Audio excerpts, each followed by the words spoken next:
Look at me. Not down, not away. Right here, into my eyes. There you are. You're trembling under the words you haven't said yet. Hey, I see you need to let something out. That look you have, that's the one you get when you're hurt, but trying to be rational about it. And I hate that for you. Because you're someone who genuinely tries to do good. You don't meddle, you don't push, you don't fish for praise. You act from care, from instinct, from that soft, stubborn heart of yours.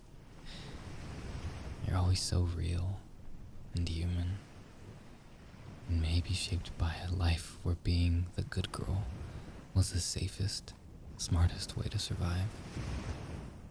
You spent years making yourself easy to love, easy to accept, to keep.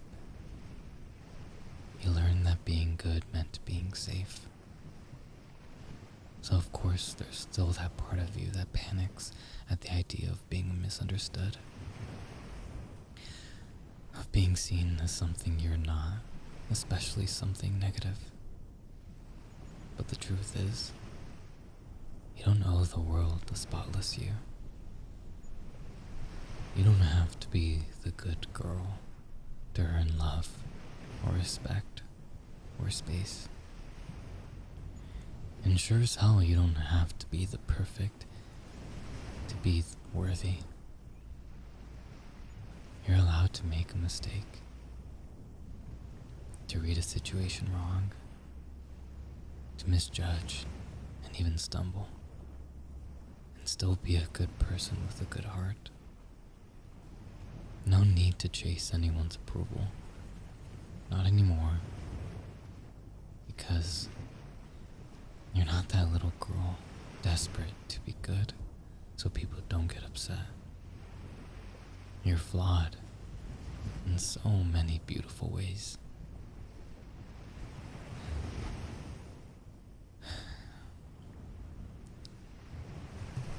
I know the fear that sits in you. It makes perfect sense for who you are, for what you've lived through, for how long you've had to carry yourself without anyone truly looking at you. That hits you right in the place where you wish someone would finally see you, your intent, your heart, your softness, and even your fire. And when they don't, it feels like you disappear again, right? Like your real self gets swallowed by someone else's wrong perception. That's you longing to be known, and that's one of the most human desires there is. I know you don't fear being judged. What you fear is being misjudged. You fear that someone will take a single moment and use it to redefine you entirely. But remember, you're not responsible for the stories other people create in their heads about you. Yeah, I know why it shakes you so much. Because for you, being understood feels like being loved. And there's nothing wrong with wanting to be seen, sweetheart. You just haven't had many people who actually could see who you are. And that is not your fault. That feeling, that sting of shame, and the quiet heartbreak of why can't you just see me? I know that one. And I know you know it far too well. You're right. You are transparent. You're honest. You don't play games. You don't manipulate. You don't hide your intentions behind smoke and mirrors. You show up as who you are. Warm, sometimes impulsive, but in good ways. Generous, soft-hearted, and eager to help. But sometimes being transparent doesn't mean people have the capacity to see you. You can stand in the brightest light and someone will see a shadow. Because we all have fears, biases, insecurities, expectations. We project, we assume, we latch onto the simplest explanation. Because true understanding requires effort, and not everyone is willing to give that. And that says nothing about you, sweetheart. Nothing.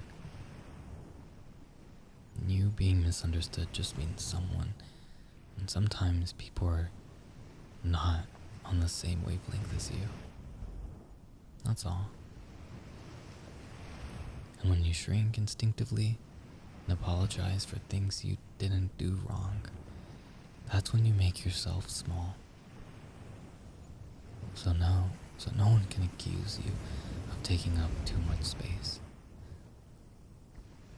But that's nothing but an old survival reflex, sweetheart.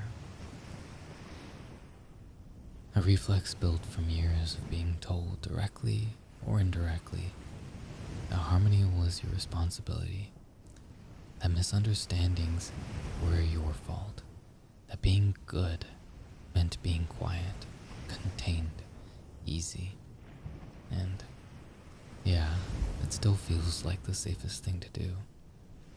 Because safety for you was never about being right. It was about not being punished for being misunderstood. That instinct isn't random. It's old. It's wired into you from years of learning that when something goes wrong, the fastest way to stop the tension is to fold, soften, say sorry, even when the fault wasn't yours. And you've carried that into adulthood because it worked back then. It protected you. It kept people from turning cold or cruel. It kept the peace. But what once kept you safe now keeps you small. Now you get to choose who has earned the right to have that kind of power over you. You want harmony. You want to be someone who brings goodness, not conflict, and those are strengths. When they lead you to apologize for kindness, when they make you shrink because someone failed to see you, that's when they turn into chains. And you can feel it in your stomach, that familiar little ache that says, why did I make myself small again? That guilt hits differently when you turn it on yourself, doesn't it? It's quiet, sharp, almost like a whisper saying, I betrayed myself again. And that hurts more than the misunderstanding ever could.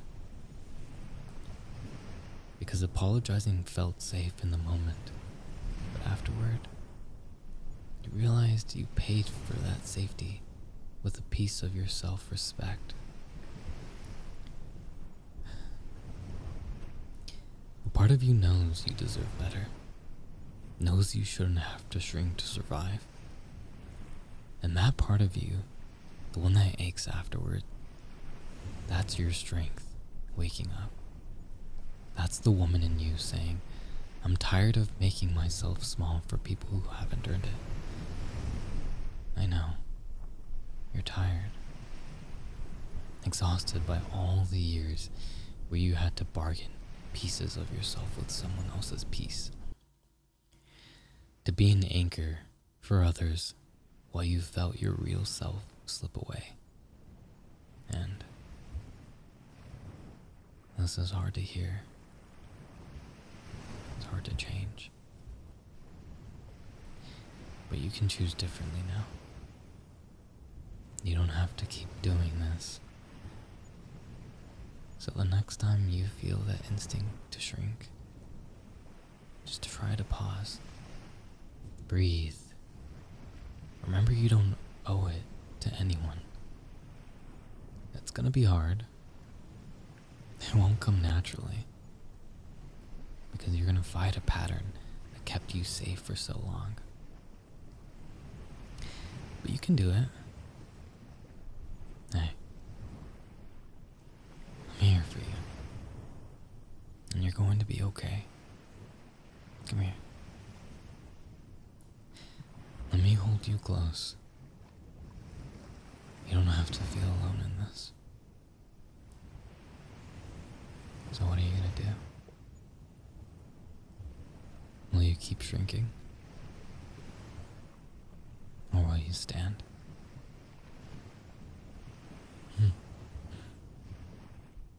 Good girl. I hope this audio made you feel a little better. I'm gonna start making my audios around Wednesdays, or at least that's when I'll post them. I have a little bit more time the day before to sit down and speak one out, so I appreciate all of you who stay and listen to the whole audio, and for those of you who like and comment and have subscribed, it really means a lot. I'm really gonna try to stay on a nice steady pace this time around, and I'm curious what all of you want to hear me say. I know there's different kinds of scripts I can read. There's some that are soft-spoken and emotional. There's some that are high energy, and I'd like to know what you all like to listen to know what makes you feel better at the end of the day. So if you leave a comment, let me know. I'll likely make it in my next video. So, for now, I'll leave you all until next week. Make sure you're eating, sleeping, and taking care of yourself. Make sure you're also drinking water.